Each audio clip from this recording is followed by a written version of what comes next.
ফুলকো ফুলকো মুসমুসে ক্রিস্পি বেগুনি। এই বেগুনি 4 ঘন্টাও নরম হবে না। বেগুনি বানালে মাত্র 10 মিনিটের মধ্যে বেগুনি নরম হয়ে যায় ইনশাল্লাহ। সিক্রেট একটা পদ্ধতি আপনাদের সাথে শেয়ার করব, যেটা জানলে আপনাদের বেগুনিও থাকবে একদমই 3 থেকে 4 ঘন্টা পর্যন্ত মুসমুসে। আসসালামু আলাইকুম রহমতুল্লাহ। প্রিয় দর্শক, সবাই কেমন আছেন? আশা করি সবাই ভালো।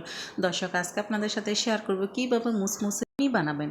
আসলে বেগুনি আমরা সকলেই জানি, বাট বেগুনি বানানোর পর যখন বেগুনিটা নরম হয়ে যায় তখন কিন্তু একদমই ভালো লাগে না। দর্শক, এখানে আমি দুটো বেগুন নিয়েছি, আর এতে দুটো বেগুনকে আমি যে কাজটা করেছি অফ ক্যামেরা আগে আমি ধুয়ে নিয়েছি, কেননা কাটার পর আমি বেগুনিগুলো আর কাটবো না। কেননা কাটার পর যদি বেগুনি কেটি তাহলে সেখানে কিন্তু পানি লেগে যাবে, আর বেগুনি কিন্তু ফুলকো ফুলকো হবে না এবং খেতে ভালো লাগবে না। আপনারা চেষ্টা করবেন অবশ্যই বেগুনিগুলোকে আস্তভাবে ধুয়ে নিতে। দ্বিতীয় যে জিনিসটা, এখানে আমি বেসন নিয়েছি, আমার নিজের ঘরের বেসন, নিজের হাতের তৈরি করা, যার কারণে দেখুন দর্শক, আমি চালনি দিয়ে চেলে নিই, কোনো প্রকার কিছুই নেই। তাই অবশ্যই আপনারা বেগুনি বানানোর আগে চেষ্টা করবেন বেসনটাকে খুব সুন্দর করে পারফেক্টভাবে চেলে নিতে। দর্শক, এখন যে জিনিসটা আমি এখানে এড করলাম সেটা আমি দিয়ে দিলাম প্রায় 2 চামচ মতো কর্নফ্লাওয়ার। দর্শক, এবং সেই সাথে আমি দিয়ে দিচ্ছি এখানে 1 চামচ চালের গুঁড়া এবং দিয়ে দিয়েছি হাফ চামচ ময়দা। দর্শক, এই কয়টা উপকরণ অবশ্যই আপনারা চেষ্টা করবেন বেসনের সাথে অ্যাড করে নিতে। এখানে আমি আরেকটা কথা শেয়ার করি, চালের গুঁড়া এবং কর্নফ্লাওয়ার এই তিনটা জিনিসও অবশ্যই চেষ্টা করবেন চালনি দিয়ে খুব সুন্দর করে চেলে নিতে। প্রত্যেকটা জিনিস যখন আপনারা চেলে নেবেন তখন কিন্তু বেগুনিগুলো হবে। দর্শক, এখন যে জিনিসটা আমি অ্যাড করলাম সেটা হলো বেকিং পাউডার অথবা বেকিং সোডা, যেটাই বলেন।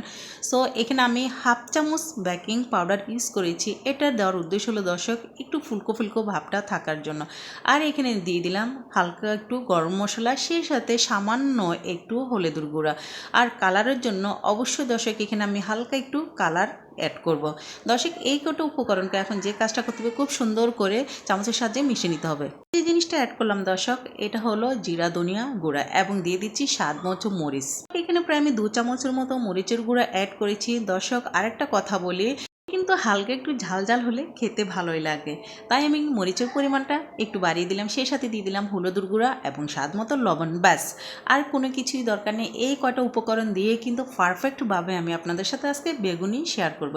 দর্শক, এইভাবে কিন্তু আমি খুব সুন্দর করে কিন্তু মিশিয়ে নিচ্ছি। অবশ্যই চেষ্টা করবেন পানি অ্যাড করার আগে যে যে উপকরণগুলো আমি ব্যবহার করেছি সেই সব উপকরণগুলো যদি আপনারা এভাবে অ্যাড করে নেন তাহলে কিন্তু বেসনের সাথে কিন্তু প্রত্যেকটা জিনিস মিশে যাবে। দর্শক, এখন আমাদের যে কাজটা করতে হবে, সামান্য একটু পানি দিয়ে তারপর এটাকে কিন্তু চামচের সাহায্যে খুব ভালোভাবে মিশিয়ে নেবেন। একসাথে পানি দিতে যাবেন না, তাহলে কিন্তু আপনারা এটা যে পারফেক্ট সেটা বুঝতে পারবেন না। তা অবশ্যই চেষ্টা করবেন দর্শক, যখন আপনারা বেসনটা পানি দিয়ে অ্যাড করবেন অবশ্যই কিন্তু অল্প অল্প পানি দিয়ে আপনারা এটাকে অ্যাড করতে চেষ্টা করবেন। দর্শক, আরেকটা কথা বলি, দলা দলা ভাবটা যেন কোনো প্রকার না থাকে। দলা বলা ভাব থাকলে বেগুনি কিন্তু আসলে পারফেক্ট হয় না। তাই অবশ্যই চেষ্টা করবেন মানে বেগুনির যে শেপটা তৈরি করবেন অবশ্যই অল্প অল্প পানি দিয়ে, যাতে কোনো প্রকার দলা দলা ভাব না থাকে। দর্শক, আরেকটা কথা আপনাদের সাথে আমি শেয়ার করব, সেই পর্যন্ত জানতে হলে যে কীভাবে বেগুনি আসলে সিক্রেট থাকে এবং মুচমুচে ভাবটা থাকে। সো দর্শক, ততক্ষণ পর্যন্ত অবশ্যই আমার সাথে থাকুন, কোনো প্রকারই স্কিপ করবেন না, তাহলে কিন্তু এই গুরুত্বপূর্ণ জিনিসটা একদমই বুঝতে পারবেন না। আর আমার মতো এভাবে ফুলকো ফুলকো বেগুনি বানাতে পারবেন না। তাই ফুলকো ফুলকো বেগুনি যদি খেতে চান ইফতারের মজা বাড়ানোর জন্য, তাহলে অবশ্যই কিন্তু পুরো ভিডিও জুড়ে আমার সাথে থাকুন। দর্শক, দেখুন এখানে কিন্তু আমার আরও একটু পানি লাগবে। তার মানে দেখুন এটা কতটাই আঠালো। সামান্য একটু পানি দিয়ে কিন্তু আমি আবার এটাকে একটু ভালো করে গুলে নিচ্ছি। আপনারা লক্ষ্য করলে বুঝতে পারবেন আমি কিন্তু একসাথে পানিটা দিইনি, একদম অল্প অল্প করে কিন্তু আমি পানি দিয়ে এটাকে সুন্দর করে অ্যাড করে নিচ্ছি। আর আমার পানি পরিমাণ লেগেছে, আমি 1 গ্লাস পানি নিয়েছি, সেখান থেকে 3 ভাগের 1 ভাগ আমার পানি লেগেছে। তার মানে আপনারা বুঝতেছেন দর্শক, বেগুনি শেপ তৈরি করতে এবং বেগুনির ব্যাটারটা তৈরি করতে আমাদের কতটুকু পানি লাগে। পানিটা কিন্তু অবশ্যই অল্প অল্প করে দিবেন, কোনো প্রকার একসাথে ঢেলে দিবেন না, তাহলে কিন্তু বুঝতে পারবেন না।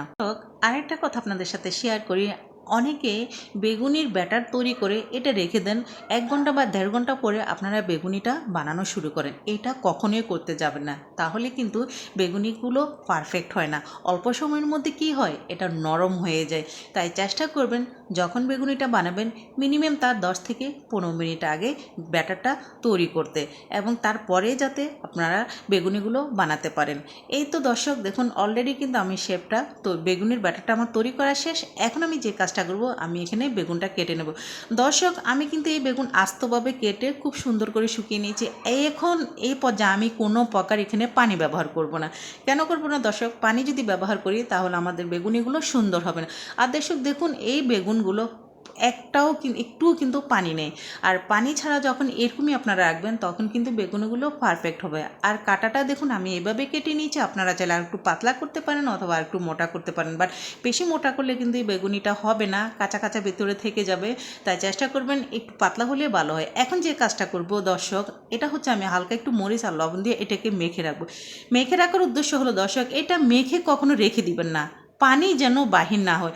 পানি বাহির হলে বেগুনিটা নরম হয়ে যাবে এবং বেগুনি ফুলকো হওয়ার কিছুক্ষণ পরে কিন্তু এটা নরম হয়ে যাবে। তাই চেষ্টা করবেন যখন আপনারা এইভাবে মাখবেন সাথে সাথে চুলায় নিয়ে যাবেন, এবং যখনই এটা আপনারা মানে তেলে ভাজবেন দেখবেন যে বেগুনিটা ভিতরে সুন্দরভাবে হয়ে গেছে এবং উপরের ব্যাটারটা কিন্তু খুব সুন্দরভাবে ক্রিস্পি হয়ে যায়। তাই চেষ্টা করবেন এই কাজটা অবশ্যই করে নিতে। ফাইনালি কিন্তু আমি এটাকে খুব সুন্দর করে মেখে নিচ্ছি। অবশ্যই এটা অপশনাল, না করলেও চলে, বাট আমার কাছে মনে হয় যে না এভাবে বেগুনি মেখে যখন চুলায় দেবো তখন কিন্তু অবশ্যই ভালো লাগবে। এখন আমি ফ্রাই প্যানটা খুব সুন্দর করে গরম করে নিলাম, আর সে সাথে দিয়ে দিলাম এখানে একটার পর একটা মিশিয়ে বেগুন। আর দেওয়ার সাথে সাথে আপনারা বুঝতেছেন দর্শক এটা কতটা ফুলকো ফুলকো হয়েছে, কোনো প্রকার নাড়াচাড়া ছাড়াই কিন্তু এটা দেওয়ার সাথে সাথে তেল থেকে উপরে উঠে যায়। তেল থেকে যখন এই বেগুনিগুলো উপরের দিকে উঠবে তার মানে বুঝতে হবে যে আপনার বেগুনি ফুলকো ফুলকো হচ্ছে এবং আপনার বেগুনি ক্রিস্পি হচ্ছে এবং মুচমুচে হচ্ছে। এবং সামান্য একটু কালার দেওয়ার কারণে দর্শক দেখুন কালারটা কিন্তু এরকম হয়েছে, বাট কালারটা না দিলেও চলে, এটা অপশনাল, কিন্তু সৌন্দর্যের জন্য একটু কালার দিলে দেখতে ভালো লাগে এবং বাচ্চারা খেতেও কিন্তু খুবই মজা পায়। আর আমার হাতের বেগুনি আমার বাচ্চারা কিন্তু মাশাল্লাহ খুবই পছন্দ করে, কেননা এই বেগুনি হয় ক্রিস্পি এবং মুসমুসে এবং অনেক সময় ধরে থাকে। দর্শক আমার এই পদ্ধতি করে যদি আপনারাও তৈরি করেন ইনশাআল্লাহ আল্লাহ ভরসা আপনাদেরও বেগুনি হবে এরকমই মুসমুসে ক্রিসপি। মাশাআল্লাহ আলহামদুলিল্লাহ দর্শক ফাইনালি কিন্তু আমি বেগুনি নিয়ে ফেললাম। আর এখন আপনাদের আমি দেখাচ্ছি যে এটা কতটাই আওয়াজ করতেছে এবং কতটাই ক্রিস্পি হয়েছে। আর এইভাবে আপনারাও পারবেন সঠিক পদ্ধতিতে যদি বেগুনির যে ব্যাটারটা সেটা যদি তৈরি করেন তাহলে আপনাদেরও বেগুনি হবে এরকমই মুচমুচে এবং ক্রিস্পি। দর্শক এখন আমি একটা আপনাদের দেখাচ্ছি ভেঙে, যাই হোক এটা অনেক গরম যার কারণে আমার ভাঙতে কিন্তু একটু কষ্ট হচ্ছে, তারপর আমি আপনাদের এখন ভেঙে দেখাচ্ছি যে এটা ভিতরে কতটা মুচমুচে হয়েছে এবং কতটা ফুলকো ফুলকো হয়েছে। মাশাআল্লাহ দেখুন দর্শক এরকমই কিন্তু বেগুনিগুলো হবে। আর বেগুনি যদি এরকমই না হয় তাহলে কি খেতে ভালো লাগে? একদমই না দর্শক। দর্শক আমার বেগুনি বানানোটা কেমন হয়েছে সেটা অবশ্যই কিন্তু আমাকে কমেন্টের মধ্যে জানাবেন। আর যদি ভিডিওটা আপনাদের কাছে একটু ভালো লেগে থাকে তাহলে কিন্তু বেশি বেশি করে একটু শেয়ার করে দেবেন, কারণ আপনাদের একটা শেয়ার আমার অসংখ্য আপু এবং ভাইদের কাছে এই গুরুত্বপূর্ণ ভিডিওটা কিন্তু পৌঁছে যাবে এবং তারাও শিখতে পারবে, জানতে পারবে। দর্শক আজকের মতো আমি এখানে বিদায় নিচ্ছি। সবাই ভালো থাকবেন, সুস্থ থাকবেন এবং পরবর্তীতে আবার নতুন কোনো ভিডিও নিয়ে আপনাদের মাঝে হাজির হয়ে যাব। দর্শক ইফতারের সময় এরকম মজার বেগুনি থাকলে ইফতারটা জমে যাবে।